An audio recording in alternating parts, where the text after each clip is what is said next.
Že skoraj 20 let Siddharta diha skupaj in tole je eden prvih televizijskih nastopov skupine iz leta 1998.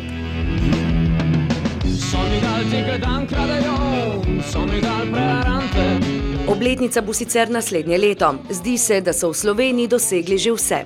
Najodmevnejši nastop je še vedno razprodani stadion za Bežigradom. Siddharti je uspelo tisto, kar ni uspelo mnogim svetovnim zvezdam pri nas.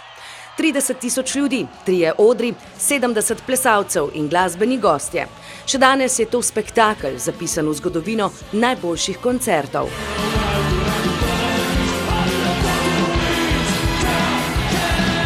V skoraj 20 letih se je nabralo veliko spominov.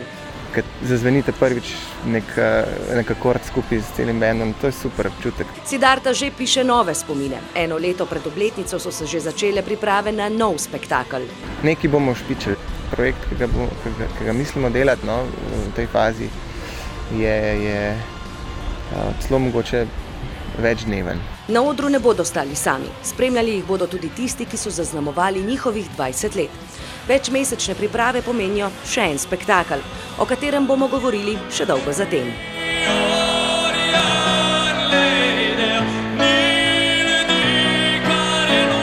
Pripravlja se tudi nov album, ki pa ga bodo izdali tik pred velikim dogodkom naslednje leto.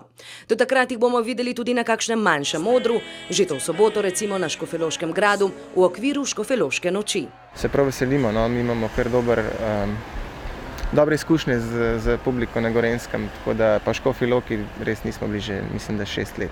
Siddharta ni le skupina, je blagovna znamka, ki je priljubljena že 20 let in zdi se, da bo priljubljena še dolgo časa.